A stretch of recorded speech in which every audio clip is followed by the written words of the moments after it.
Like a Hellcat.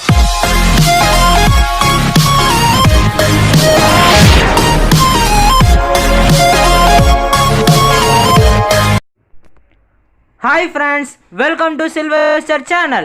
இன்னைக்கு நம்ம பார்க்க போறது Accountancy Unit 3 Books of Primentary. So friends, இந்த வீடியோவை skip பண்ணாம ஃபுல்லா பாருங்க. இந்த வீடியோ உங்களுக்கு பிடிச்சிருச்சுனா லைக் பண்ணுங்க, ஷேர் பண்ணுங்க, subscribe பண்ணுங்க. மறக்காம பெல் ஐகானை பிரஸ் பண்ணுங்க. வாங்க வீடியோக்குள்ள போலாம். Double entry system. Double entry system of bookkeeping is a scientific and complete system of recording the financial transactions of an organization. According to this, every transaction has two-fold effect. That is, there are two aspects involved, namely receiving aspects and giving aspects. It is denoted by debit and credit. The basic principle of double entry system is that for every debit there must be a equivalent and correspondent credit. Debit credit. டெபிட்னா என்னன்னு பார்க்க போகிறோம், கிரெடிட்னா என்னன்னு பார்க்க போகிறோம்.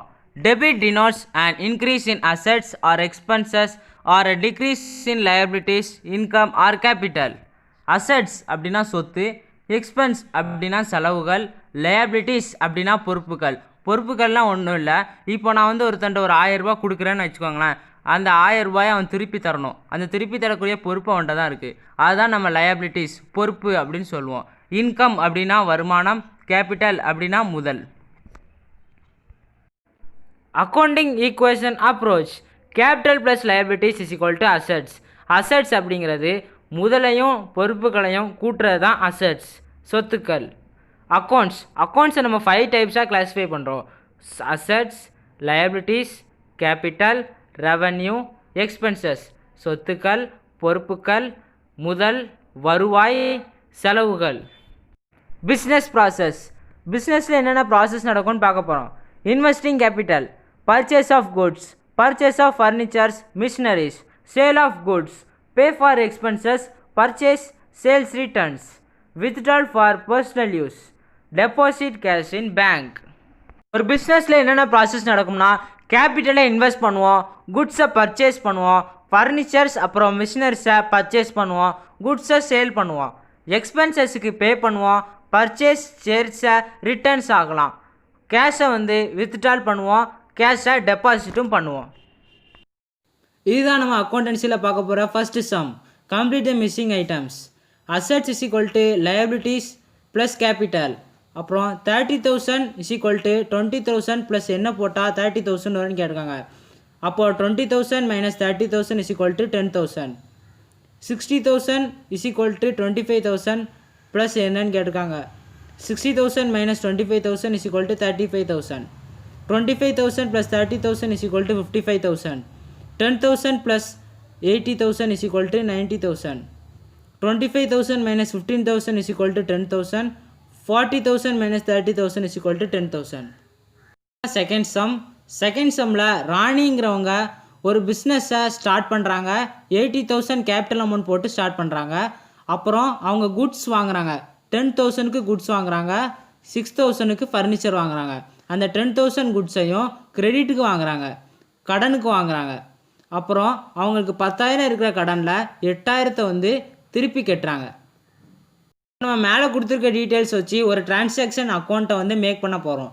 அப்போது முதல்ல டிரான்சாக்ஷன்ஸ் அப்படின்னு ஹெட்டிங் போட்டு என்னென்ன டிரான்சாக்ஷன் கொடுத்துருக்காங்களோ அதை அப்படி நம்ம எழுத போகிறோம் ஒன்று ஒன்றா.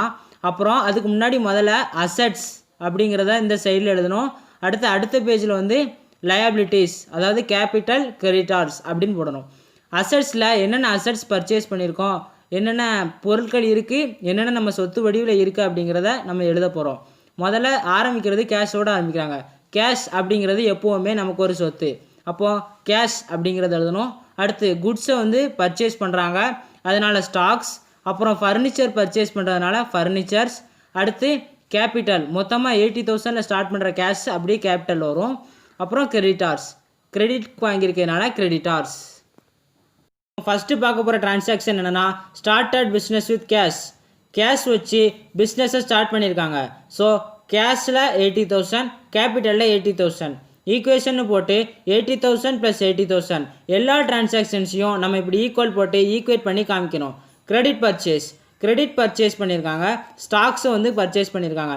ஸோ ஸ்டாக்ஸ் 10,000, கிரெடிட்டார்ஸ் 10,000 கடனுக்கு பர்ச்சேஸ் பண்ணியிருக்கனால கிரெடிட்டார்ஸில் 10,000 போட்டிருக்கோம்.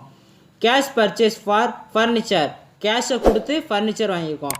So cash minus 6,000 furniture plus 6,000 அதை ஈக்குவேட் பண்ணி காமிக்கணும். 74,000 plus 10,000 plus 6,000 is equal to 80,000 plus 10,000 90,000 90,000 ரெண்டு ஈக்குவலாக வரும். பெய்டு கிரெடிட்டார்ஸ் பை கேஷ் கொடுத்து கிரெடிட்டார்ஸ் பே பண்ணியிருக்கோம். இப்போ மைனஸ் 8,000 மைனஸ் 8,000 கிரெடிட்டார்ஸை பே பண்ணதுனால கழிஞ்சிடுச்சு. அப்போது 66,000 plus 10,000 plus 6,000 is equal to 80,000 plus 2,000. இதுதான் செகண்ட் சம். போன சம் மாடல் தான் இந்த சம்மும். ஸ்டார்டட் பிஸ்னஸ் வித் கேஷ்க்கு பிஸ்னஸ் ஸ்டார்ட் பண்ணியிருக்காங்க. ஸோ கேஷ் 60,000 கேபிட்டல் 60,000 ஈக்குவேஷன் போட்டு ரெண்டு ஈக்குவல் பண்ணி காமிக்கணும். கேஷ் பர்ச்சேஸ் கேஷுக்கு பர்ச்சேஸ் பண்ணியிருக்காங்க ஸ்டாக்ஸை.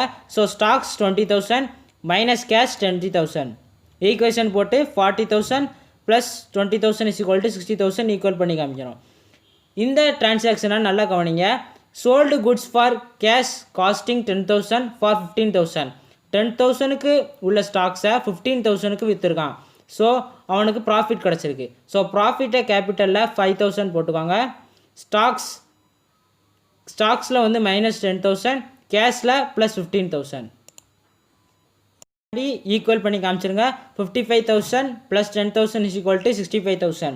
அப்புறம் ரெண்ட் பே பண்ணியிருக்காங்க. ஸோ மைனஸ் 5,000 மைனஸ் 5,000 கேஷும் கேபிட்டலும் ஒன்று தான். ஸோ மைனஸ் 5,000 மைனஸ் 5,000 ஈக்குவேஷன் போட்டு 54,500 ப்ளஸ் 10,000 இஸ் ஈக்குவல் டு 64,500. செல்விங்கிற ஒரு டீலர் 1 lakhக்கு கேஷ் போட்டு ஒரு பிஸ்னஸ் ஸ்டார்ட் பண்ணுறாங்க. அதில் 60,000 வந்து பேங்க்கில் டெபாசிட் பண்ணுறாங்க. அப்புறம் ஒரு 25,000 வந்து பேங்க்லேருந்து லோன் பாரோ பண்ணுறாங்க. அப்புறம் ஒரு 10,000க்கு ஸ்டாக்ஸ் பர்ச்சேஸ் பண்ணி பேங்க் மூலமாக பே பண்ணுறாங்க. அப்புறம் பர்சனல் யூஸுக்காக ஒரு 5,000 எடுத்திருக்காங்க. ஆஃபீஸ் யூஸுக்காக ஒரு 3,000 எடுத்திருக்காங்க. முதல்ல செல்விங்கிறவங்க என்ன செஞ்சாங்க, 1 lakhக்கு கேஷ் போட்டு பிஸ்னஸ் ஸ்டார்ட் பண்ணாங்க. ஸோ 1 lakh கேஷ்லையும் 1 lakh கேபிட்டல்லையும் போடணும். அடுத்து கேஷை டெபாசிட் பண்ணாங்க.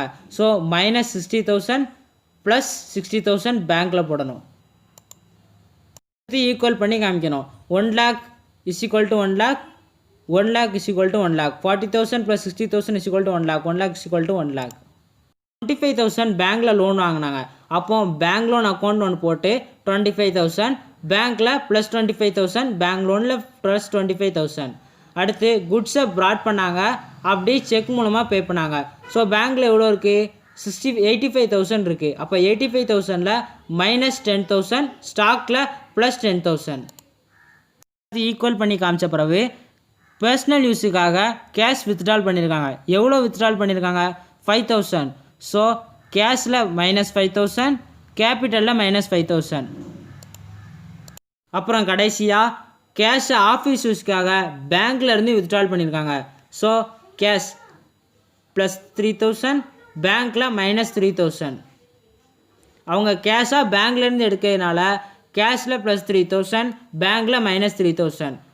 டோட்டலாக ஆட் பண்ணும்போது 38,000 plus 10,000 plus 72,000 is equal to 95,000 plus 25,000. இருக்கிறவங்க வந்து ஒரு பிஸ்னஸை ஸ்டார்ட் பண்ணுறாங்க. கேஷ் 20,000 குட்ஸ் 12,000 மிஷின் 8,000 இது எல்லாத்தையும் வச்சு ஒரு பிஸ்னஸை ஸ்டார்ட் பண்ணுறாங்க. அவங்க ரமணி அப்படிங்கிறவங்ககிட்ட குட்ஸை வந்து பர்ச்சேஸ் பண்ணுறாங்க. கடனுக்கு பர்ச்சேஸ் பண்ணுறாங்க. வாங்கின கடனை வந்து திருப்பி கொடுக்குறாங்க. 6,900 வந்து பே பண்ணுறாங்க. 7,000க்கு குட்ஸ் வாங்கி 6,900 பே பண்ணுறாங்க. அப்போ அவங்களுக்கு 100 rupees வந்து discount. Sold goods to Rajan and credit costing 5,400 for 6,000. 5,400 பொருளை 6,000 ரூபாய்க்கு விற்கிறாங்க. அதுவும் கடனுக்கு விற்கிறாங்க. ஸோ அவங்களுக்கு லாபம் 600 rupees. ராஜன்ட்ட இருந்து அவங்க 6,000 rupeesக்கு விற்றுருக்க பொருளை 5,800 வந்து ராஜன் பே பண்ணியிருக்காங்க. So 200 rupees discount. வேஜஸ் அவுட்ஸ்டாண்டிங்னா என்னென்னா கொடுக்க வேண்டியது இருக்கிறது தான் அவுட்ஸ்டாண்டிங். அப்போ வேஜஸ் 400 rupees நம்ம கொடுக்க வேண்டியதாக இருக்குது. அன்பு கொடுக்க வேண்டியதாக இருக்குது. அந்த டீட்டெயில்ஸை அப்படி டிரான்சாக்ஷன் அக்கௌண்ட்ஸில் எழுத போகிறோம். பிஸ்னஸை ஸ்டார்ட் பண்ணியிருக்காங்க. கேஷ் 20,000 போட்டிருக்காங்க. Stocks 12,000 machinery 8,000. அப்போ மொத்தமாக ஆட் பண்ணி 40,000. கேஷ் ஸ்டாக்ஸ் மிஷின் எழுதிட்டு அதை அப்படியே கூட்டி கேபிட்டலில் போட்டுருணும். ஈக்குவேஷன் போட்டு ஈக்குவல் பண்ணி காமிக்கணும். கிரெடிட் பர்ச்சேஸ், கிரெடிட்க்கு பர்ச்சேஸ் பண்ணியிருக்காங்க. ஸோ லயபிலிட்டிஸ் கிரெடிட்டார்ஸ்னாலும் போட்டுக்கலாம், லயபிலிட்டிஸ்னாலும் போட்டுக்கலாம். 7000 போட்டுக்காங்க. ஸ்டாக்ஸில் ப்ளஸ் 7000 ஈக்குவேஷன் போட்டு ஈக்குவல் பண்ணி காமிக்கணும். அடுத்து payment May to Ramani, Ramani கிட்ட நம்ம பேமெண்ட் மேக் பண்ணியிருக்கோம். ஸோ கேஷில் வந்து -6900, லயபிலிட்டிஸில் -7000, கேபிட்டலில் +100. இதை ஏன் இப்படி போட்டிருக்கோம்னா நமக்கு 100 rupees வந்து டிஸ்கவுண்ட்டாக கொடுத்துருக்காங்க. ஸோ அந்த டிஸ்கவுண்ட்டை வந்து நம்ம கேபிட்டலில் ப்ராஃபிட் மாதிரி காமிச்சிக்கிறோம். அப்புறம் கேஷில் -6900, லயபிலிட்டிஸில் 7000 rupees அப்படி கலைஞ்சிருச்சு. ஈக்குவேஷன் போட்டு அப்படி ஈக்குவல் பண்ணி காமிச்சிட்டு கிரெடிட் சேல்ஸ் அப்படின்னு போட்டு -5400, ஸ்டாக்ஸ் வந்து 5400 உள்ள ஸ்டாக்ஸை நம்ம விற்றுருக்கோம். ப்ராஃபிட் 600 கிடச்சிருக்கு. டெப்டாஸில் 6000 போடணும். நம்ம மற்றவங்ககிட்ட கடனை வாங்கினோம்னா லயபிலிட்டிஸ் இல்லைனா கிரெடிட்டார்ஸ், நம்மகிட்ட இருந்து ஒருத்தவங்க கடன் வாங்கினா அது டெப்டார்ஸ்னு போட்டு 6000 போடணும். அதை அப்படி ஈக்குவல் பண்ணி காமிக்கணும். இப்போ ராஜன் என்ன பண்ணியிருக்காருன்னா குட்ஸை வாங்கினவங்க காசை வந்து பே பண்ணல, இப்போ வந்து பே பண்ணியிருக்காங்க. 6000 rupeesக்கு வாங்கியிருக்காங்க. இப்போ எவ்வளோ பே பண்ணியிருக்காங்க? 5800. ஸோ நம்ம ஸ்டாக்ஸ் டெப்டார்ஸ் வந்து கழிஞ்சிருச்சு. -6000, கேஷில் வந்து +5800. நமக்கு லாஸ் எவ்வளோ? 200 rupees டிஸ்கவுண்ட்டில். அப்படி ஈக்குவேஷன் போட்டு ஈக்குவல் பண்ணி காமிக்கணும். அப்புறம் வேஜஸ் அவுட்ஸ்டாண்டிங், நம்ம வேஜஸ் கட்ட வேண்டியது இருக்குது. ஸோ மைனஸ் கேபிட்டலில் 400, அதை அப்படி ஈக்குவல் பண்ணி காமிக்கணும். இதில் வேஜஸ் வந்து நம்ம கட்ட வேண்டியது இருந்தது, ஆனால் நம்ம கட்டியிருக்கோம். ஸோ 4000 rupees மைனஸ் பண்ணி அப்படி ஈக்குவல் பண்ணி காமிக்கணும். 18900 + 13600 + 8000 = 40100 + 400. இங்கே ஏன் இங்கே -400 இங்கே +400 போட்டிருக்காங்கன்னா நம்ம கேபிட்டலேருந்து மைனஸ் பண்ணி கிரெடிட்டார்ஸில் ஆட் பண்ணுறோம். அடுத்த சம்மில் வீணா அப்படிங்கிறவங்க வந்து ஒரு டீலர், அவங்க ஒரு பிஸ்னஸை ஸ்டார்ட் பண்ணுறாங்க. அவங்க கேஷ் எவ்வளோ போட்டு ஸ்டார்ட் பண்ணுறாங்கன்னா 20000 போட்டு ஸ்டார்ட் பண்ணுறாங்க. Bank balance 70000, ஸ்டாக்ஸில் 15000. இதெல்லாம் வச்சு ஒரு பிஸ்னஸை ஸ்டார்ட் பண்ணுறாங்க. வீணா அப்படிங்கிறவங்க என்னென்ன டிரான்சாக்ஷன் பண்ணியிருக்காங்கன்னா குட்ஸை வந்து பர்ச்சேஸ் பண்ணியிருக்காங்க. சுபு அப்படிங்கிறவங்ககிட்ட கிரெடிட்டில் பர்ச்சேஸ் பண்ணியிருக்காங்க 20000க்கு. அடுத்து குட்ஸை வந்து ரிட்டர்ன் பண்ணியிருக்காங்க. சுப்பு அப்படிங்கிறவன்ட்ட 20000க்கு வாங்கின குட்ஸில் 5000 வந்து ரிட்டர்ன் பண்ணியிருக்காங்க. அந்த குட்ஸ் வந்து ஒரு நல்ல குவாலிட்டியாக எல்லாம் வந்திருக்கலாம், அதனால் ரிட்டர்ன் பண்ணியிருக்காங்க. அடுத்து குட்ஸை வந்து விற்றுருக்காங்க. 1600க்குள்ள ப்ராடக்டை 2000 rupeesக்கு விற்றுருக்காங்க. அடுத்து ஜனனி அப்படிங்கிறவங்க ஒரு ஷர்ட்டை மட்டும் சேல் வேல்யூ 500க்குள்ள ப்ராடக்டை மட்டும் திருப்பி கொடுத்துருக்காங்க. அதாவது ஷர்ட்டை வந்து திருப்பி கொடுத்துருக்காங்க, ரிட்டர்ன் பண்ணியிருக்காங்க. அப்புறம் ஜனனி வந்து நமக்கு 2000 500 போனால் 1500 rupees பே பண்ண வேண்டியது இருந்துச்சு, கிரெடிட்டில் வாங்கியிருக்காங்க. அதை அப்படியே பேங்க் மூலமாக நமக்கு செக் மூலமாக கொடுத்துருக்காங்க. அடுத்து இன்சூரன்ஸ் ஆன் பில்டிங்கில் வந்து இன்சூரன்ஸை வந்து பே பண்ணியிருக்காங்க. எப்படி பே பண்ணியிருக்காங்கன்னா நெட் பேங்கிங் மூலமாக பே பண்ணியிருக்கோம். அடுத்து இன்சூரன்ஸ் ப்ரீபெய்டாக நம்ம இன்சூரன்ஸ் பண்ணியிருக்கோம் 100 rupees. இந்த சம்மில் 2 பேலன்ஸ் B/D அதாவது ப்ராட் டவுன் அப்படின்னு போட்டு மேலே கொடுத்துருக்க எல்லா டீட்டெயில்ஸும் அப்படி கீழே எழுதியிருக்காங்க. கேஷ் 20000, பேங்க் 70000, ஸ்டாக்ஸ் 15000, கேபிட்டலில் அது எல்லாத்தையும் கூட்டி அப்படியே போட்டு ஈக்குவல் பண்ணி காமிச்சிடணும். அடுத்து என்ன பண்ணியிருக்காங்க? குட்ஸும் வந்து கிரெடிட்க்கு பர்ச்சேஸ் பண்ணியிருக்காங்க. ஸோ ஸ்டாக்ஸில் +20000, கிரெடிட்டார்ஸில் +20000 ஈக்குவேஷன் போட்டு ஈக்குவல் பண்ணி காமிக்கணும். அடுத்து குட்ஸ் ரிட்டர்ன், நம்ம 5000 ப்ராடக்டை ரிட்டர்ன் பண்ணியிருக்கோம். ஸோ -5000, இங்கே கிரெடிட்டார்ஸில் -5000. குட்ஸ் சோல்ட் ஆன் கிரெடிட்க்கு வந்து குட்ஸை வந்து சோல்ட் பண்ணியிருக்கோம். 1600 ப்ராடக்டை சேல் பண்ணியிருக்கோம். 2000 வந்து டெப்டார்ஸ் ஆகிருக்கு. அப்போ நமக்கு எவ்வளோ ப்ராஃபிட்? +4000 rupees profit. ஈக்குவேஷன் போட்டு அப்படி ஈக்குவல் பண்ணி காமிக்கணும். அப்புறம் நம்ம விற்றுருக்க ப்ராடக்ட் வந்து 2000 rupeesல ஒரே ஒரு ஷர்ட்டை மட்டும் ரிட்டர்ன் பண்ணுறாங்க. அந்த ஷர்ட்டோட ஒரிஜினல் காஸ்ட் என்னன்னா 400 rupees. ஸோ ஸ்டாக்ஸில் வந்து +400 rupees போட்டுட்டு எவ்வளோக்கு வந்து விற்றுருக்கோம்? 2000 rupees. ஸோ டெப்டார்ஸில் -500 rupees போடணும். அப்புறம் நமக்கு ப்ராஃபிட்டாக கிடச்சிருந்த 400ல் ஒரு 100 rupees லாஸ் ஆகிட்டு, ஸோ -100 rupees அப்படின்னு போட்டு எல்லாத்தையும் ஈக்குவேட் பண்ணி காமிக்கணும். அந்த 1500 rupees பே பண்ண வேண்டியதை பேங்க் மூலமாக பே பண்ணியிருக்காங்க. ஸோ பேங்க்கில் +1500, டெப்டார்ஸில் -1500. அப்புறம் இன்சூரன்ஸ் வந்து பே பண்ணியிருக்கோம். ஸோ 71500ல் 1000 rupees மைனஸ் ஆயிரும். அதே மாதிரி கேபிட்டல்லையும் -1000 rupees. அப்புறம் ப்ரீபெய்டு இன்சூரன்ஸை வந்து ப்ரீபெய்டாக பண்ணியிருக்கிறதுனால இதை கேஷை நம்ம எழுத முடியாது. ஸோ ப்ரீபெய்டு இன்சூரன்ஸ் அப்படின்னு தனி அக்கௌண்ட்டாக க்ரியேட் பண்ணி அதில் +100 போட்டு கேபிட்டலில் +100 அப்படின்னு போட்டிருக்கோம். ஈக்குவேஷன் போட்டு எல்லாத்தையும் ஈக்குவல் பண்ணி காமிக்கிறோம். ஏன் வந்து 2 சைடு நம்ம ப்ளஸ் பண்ணியிருக்கோம் அப்படின்னா நமக்கு வந்து அது ஒரு முன்னாடியே பே பண்ணியிருக்கிறதுனால அது நமக்கு ஒரு ப்ராஃபிட் மாதிரி. ஸோ வந்து +100 போட்டிருக்கோம். இந்த வீடியோவோட கண்டினியூட்டியான எக்ஸசைஸ் சம்ஸை அடுத்த வீடியோவில் பார்ப்போம். இந்த வீடியோ உங்களுக்கு பிடிச்சிருந்துச்சுன்னா லைக் பண்ணுங்கள், ஷேர் பண்ணுங்கள், சப்ஸ்கிரைப் பண்ணுங்கள், மறக்காமல் பெல் ஐகானை ப்ரெஸ் பண்ணுங்கள்.